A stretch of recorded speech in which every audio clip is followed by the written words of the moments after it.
Silence speaks. High on a mist-covered mountain, there was a monastery where no words were allowed. The monks, dressed in robes the color of dawn, walked barefoot over cold stones, attending the day's tasks with such full presence that every gesture seemed like a prayer. There lived a young novice named Cairo. His mind, still restless from the echoes of the world, resisted the vow of silence. Often, he would look at the old master sitting beneath the plum tree, longing to ask him 1,000 questions. What is the purpose of silence? How does one learn without speaking? What is taught without words? But the master only looked at him and smiled.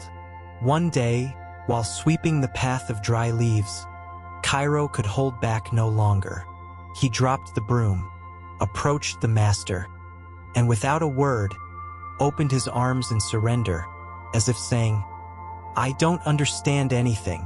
The master nodded, pointed to a stone in front of him, and motioned for Cairo to sit.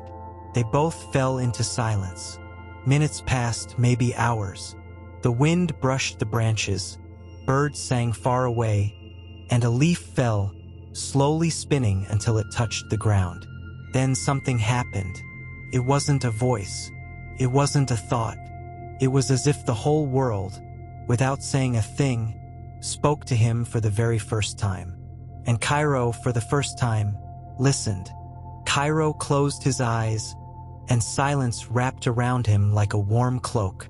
It was not emptiness, but a space full of presence and life. There was no need to understand with the mind. Silence spoke to him in the language of the moment. He felt the beat of his own heart, soft and steady. He sensed the air brushing against his skin, and in that simple touch, he understood the connection between all that exists. The master remained by his side, calm, unhurried, as if silence were the only true teacher.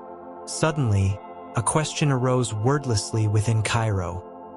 Why do we speak so much if silence can teach us more? But he did not need to answer it. The question itself had opened a new path within him.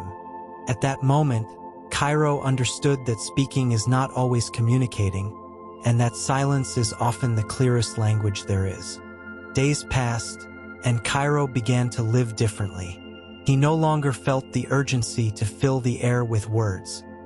He discovered that in every silent gesture, in every calm glance, there was a teaching that surpassed what was spoken. One afternoon, as the sun set behind the mountain, a traveler arrived at the monastery. He was a noisy man who spoke incessantly, seeking advice for his hectic life. The master received him in silence and led him to Cairo, who now held the deep calm that silence had cultivated within him. The traveler, puzzled by Cairo's stillness, began to ask him questions rapidly, hoping for wise answers. But Cairo only looked at him with serene eyes and said not a single word. The master approached, placed a hand on the traveler's shoulder, and pointed to the peaceful landscape. The sky, the mountains, the slowly flowing river. The traveler then understood that sometimes the most powerful thing is not the voice that speaks, but the silence that listens and speaks for itself. The traveler decided to stay a few days at the monastery, intrigued by that silence that seemed to contain the whole world. One morning, he approached the master and, with respect, asked him, "Master, how can I learn to listen to that silence that speaks?" The master smiled, and without saying a single word, led him to a small pond. There, he asked him to throw a stone into the water. The traveler obeyed, and as the stone fell, the pond filled with ripples that slowly spread out. The master pointed to the ripples and then, in silence, looked into the traveler's eyes. Silence is not absence. It seemed to say, it is the answer that comes when we stop stirring the water. The traveler closed his eyes and for the first time felt the peace born from inner stillness. In the days that followed, the traveler practiced the art of making no noise with either mind or mouth. He learned to wait without anxiety, to observe without judgment. In that space between thoughts, silence began to reveal its secrets. The truth that cannot be spoken, the calm that cannot be explained.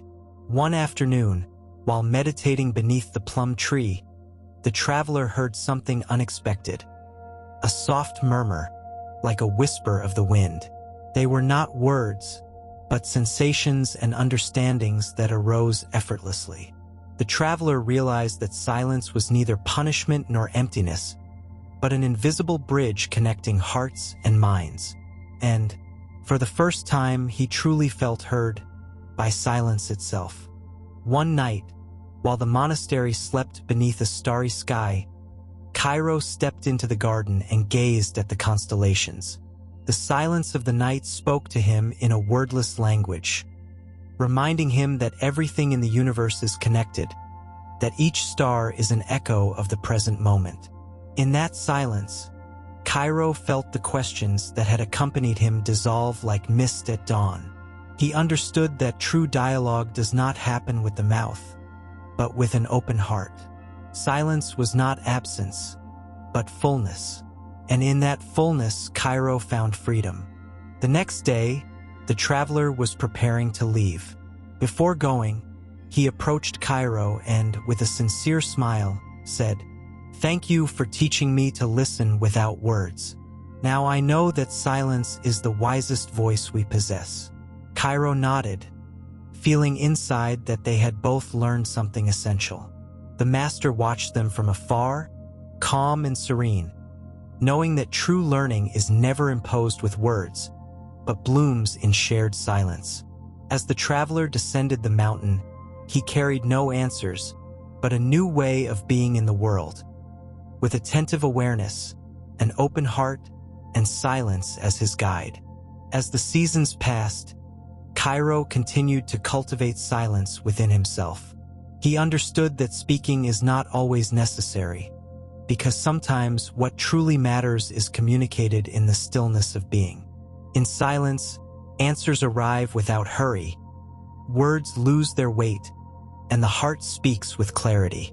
Thus, in the mountain wrapped in mist, silence not only spoke, but taught, healed, and transformed. Because in silence, everything is finally understood without the need to speak. And that is true wisdom,